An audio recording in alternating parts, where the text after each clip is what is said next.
नाजरीन, आज की जो खबरें हैं उसके ऊपर तबसरे हम ले रहे हैं।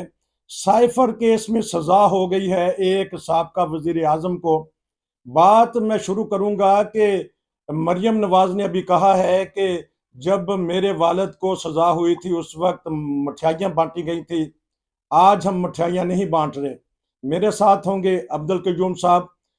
जो इमरान खान को सजा हुई है या जब नवाज शरीफ को सजा हुई थी, उस बारे में तो फर्क है कि एक को करप्शन के केस में, पनामा के केस में, और उन्होंने खुद भी इकरार किया था और उनके बेटे ने इकरार किया था कि ये फ्लैट मेरे हैं, और मरियम नवाज ये ओनर भी हैं उनकी। और फिर नवाज शरीफ ने असम्बली में भी कहा था कि ये हैं वो जराए जिस तरह हमने ये जायदादें बनाई, लेकिन वो सबूत पेश नहीं कर सके।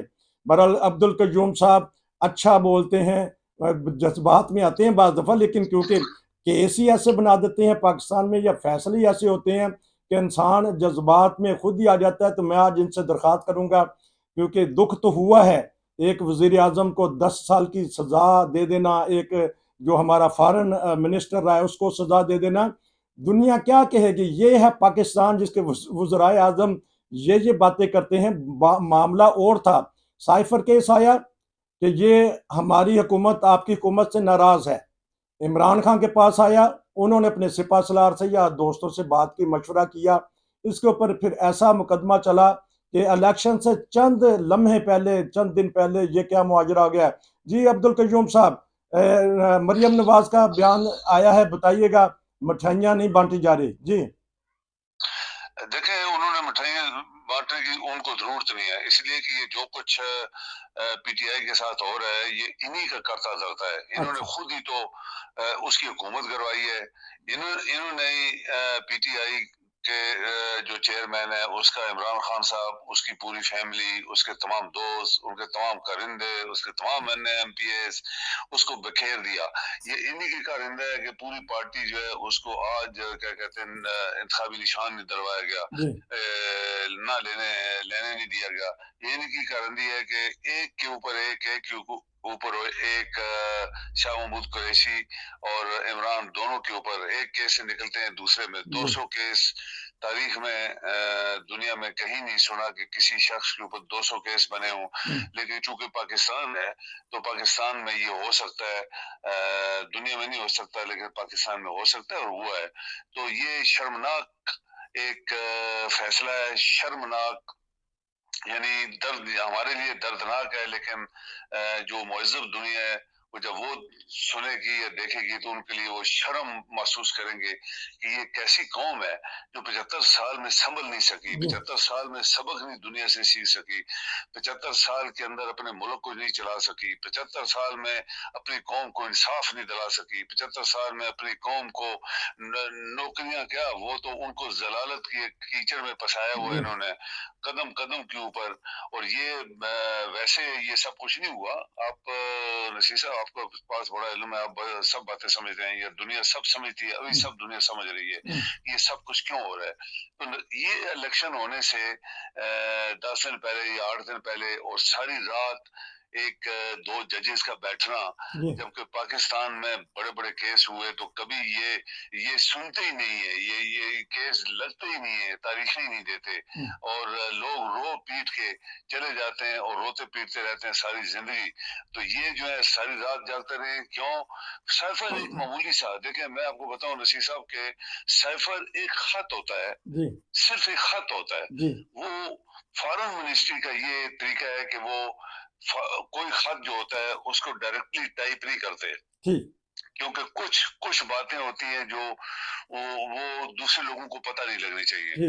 एक फॉरेन मिनिस्ट्री में एक सफीर को दूसरे एक असिस्टेंट, उसका वो क्या कहते हैं, वो असिस्टेंट था, फॉरेन ऑफिसर या कोई था, उसने एक मैसेज कन्वे किया, वो भी बातों बातों में लिख के नहीं दिया, कोई स्टैंप लगा के नहीं भेजी, कोई लेटर नहीं लिखा कि देखें आपके यहाँ इमरान साहब जब तक मौजूद है तो हम तो हमारे तरकात नहीं बन सकते। तो उनको ये पता है कि इमरान साहब ने एब्सोल्युटली नॉट बोला है और कोई काम नहीं हमारे होने दे रहा, तो इस बंदे को हटाओ, इस बंदे के खिलाफ नो कॉन्फिडेंस का वोट डालो, जी निकालो इस मुल्क से, तो फिर शायद हमारे तलकात आपस में बन जाए। बस इतनी सी बात है। जी इसमें ना तो किसी मिसाइल का टेक्नोलॉजी, ना कोई एटमी बम की टेक्नोलॉजी थी, ना वो एटम बम के बारे में कोई ऐसी बात थी कि कितने पाकिस्तान के पास बम है और किधर जी किधर रखे हुए। ये छोटी सी सिंपल सी बात थी। बात जी और ये सिंपल बात जो होती है, इसको अपने अल्फाज में वो रिस्ट्रिक्टेड कहते हैं। ना ये कॉन्फिडेंशियल थी, ना ये सीक्रेट थी, ना जी टॉप सीक्रेट थी। हम्म, वो बात है कि तुम आटा गूंद रही हो तो हिल क्यों रही हो, ठीक है ना। वो हम्म, एक मशहूर, हमने एक मकूला, एक मशहूर छोटा सा किस्सा पढ़ा था कि वो भेड़ का बच्चा नीचे खड़ा था, तो ऊपर से पानी आ रहा था और शेर ऊपर खड़ा था। उसको कहता है तुम पानी गंदा कर रहे हो। उसने कहा ऊपर तो तू को बैठा हुआ है, मैं तो नीचे हूँ, हम्म, पानी तो ऊपर से आ रहा है। हम्म, यानी किसी तरीके से कोई बहाना नहीं मिला इनको, जी पाना मिल नहीं रहा। हम्म, क्योंकि ये करप्शन के बादशाह हैं, ये लौड़ी और ये कराची वाले और ये एमके वाले और ये बाकी लोग जो हैं, या जो और लोग थे हुकूमतें करते रहे, या अभी 2 महीने 16 महीने हुकूमत की, ये करप्शन के बादशाह हैं। जी इन्होंने ने मुल्क को कंगाल किया, इन्होंने मुल्क को जमीन के ऊपर कराल करवाई। ये वही लोग हैं, जब हम आज पाकिस्तान में आप देखें हमारे पास 1 रुपया नहीं है, हम मकरूज है, छोटे छोटे मुल्कों के मकरूज है। जी यानी वो लोग जिनको पाकिस्तान को लिफ्ट नहीं देनी चाहिए, उनके हम मकरूज हैं। जी आपका मैंने पासपोर्ट का बताया था हाँ कि जी दुनिया अ- के टॉप ठीक के अब ममालिक के अच्छा नीचे चौथे ये नंबर पे बताइएगा कि अब पाकिस्तान है। हालात क्या जी। देख रही हैं। जो इलेक्शन होने वाले हैं, 2 मिनट हमारे पास रहते हैं, तो आया ये इलेक्शन से पहले high court, Islamabad high court सुन लेगी ये फैसला। बिल्कुल सुनना चाहिए। और मेरे ख्याल में उनके वकील, आप समझे कि वो पाकिस्तान के लिए जंग लड़ रहे हैं, जी काबिल लोग हैं और वो लड़ेंगे। लेकिन इमरान को हटाने का, सजा देने का मकसद यही है कि इलेक्शन ना हो, ताकि ये लोग इसके जो है वो आ जाएंगे जोश में और मार कुटाई इधर करेंगे, तोड़ फोड़ करेंगे, तो हम इलेक्शन कैंसिल कर देंगे। ये बदनीति जो है उनके अंदर, ये जो पाकिस्तान के खिलाफ जो साजिश है, पाकिस्तानी लोगों के खिलाफ, मुल्क के खिलाफ, ये जो गद्दार है पाकिस्तान के साल से चले आ रहे हैं, वो अभी तक जिंदा है और पाकिस्तानी लोग नहीं चलने दे रहे। नसीर साहब, मुल्क कैसे आगे चलेगा, आज तक नहीं चला, कैसे आगे चलेगा द- अगर इस तरह के अभी जजेस भी शामिल हो गए हैं साथ। और जजों ने वो फैसला सुनाया जो कि ना तो केस सुना गया सही तरीके से, और रात को सुना और फैसला भी 1 मिनट में दे के भाग गया। तो मेरे ख्याल में उसके वकील, एक टीम में वकील लगी हुई है। तो आपके अगर इसके ऊपर हाई कोर्ट और सुप्रीम कोर्ट ने अगर फैसला ना सुना, तो पाकिस्तान पहले नहीं चला, फिर भी कभी नहीं चलेगा। दहशत गर्दी हुई है आज ही आज मुख्तलिफ जगहों पे, क्या देखते हैं। ऊपर से इलेक्शन आ रहे हैं, ऊपर से ये फैसला आ गया। कोई अमन का पैगाम क्या देना चाहते हैं आवाम को 2 मिनट में।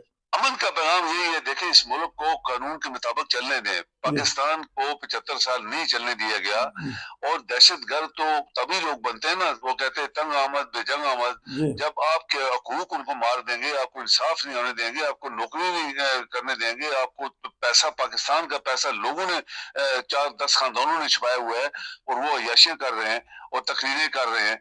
और जिन्होंने खरबू खाए वो तो इलेक्शन में हिस्सा ले रहे हैं। उनको सदारती, वो क्या कहते हैं, वो इंतखाबी निशान भी मिल गए हैं, उनको पूरा सपोर्ट भी मिल रही है। और एक ऐसा शख्स जो पाकिस्तान के लिए बात कर रहा है, उसको हर किस्म के अजाब में डाला गया। शेख महमूद कुरैशी, यानी इतना शरीफ इंसान, इतने शरीफ नफ्स इंसान, उसको रात दिन जलील कर रहे हैं। उसकी बेटियां जवान बार रो रही है। ये पहली दफा मंजर हमने देखा है पाकिस्तान की हिस्ट्री में।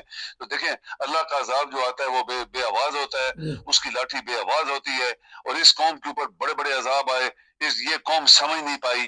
तो अगर इसी तरह चला तो फिर अल्लाह का अजाब जो आएगा वो तो हम नहीं प्रिडिक्ट कर सकते। लेकिन पाकिस्तान आपका मुल्क नहीं चलेगा कभी भी। नाजरीन, जो से अब्दुल कयूम साहब बड़े ही दर्द दिल के साथ तबसरा कर रहे थे, क्योंकि वक्त हमारे पास थोड़ा होता है, मैं इनसे तबसरा लेता रहूँगा। ये है इंसाफ का तकाजा कि इमरान खान की तस्वीर भी दिखाना मना है, उनका नाम भी लेना पाकिस्तान जैसे मुल्क में मना कर दिया गया। एक तरफ करप्शन पे निकाला गया, एक तरफ साइफर का बहाना लेके सजा दे दी गई। कयूम साहब, सबको बहुत दुख और दर्द है, आपने तबसरा किया है, मैं आपका बड़ा मशकूर हूँ। तो मैं इंशाल्लाह फिर आपसे रब्ता रहेगा। तो नाजरीन, अगर आप भी कोई तबसरा ऐसे प्रोग्राम करना चाहते हैं तो हमें व्हाट्सएप पे मैसेज कीजिएगा। हम आपके जो तबसरे हैं, आपके प्रोग्राम हैं, पूरी दुनिया में दिखाएंगे और पाकिस्तानी सियासी सूरत हाल पे गुफ्तगू करें। नसीर को इजाज़त दीजिए। अस्सलाम वालेकुम।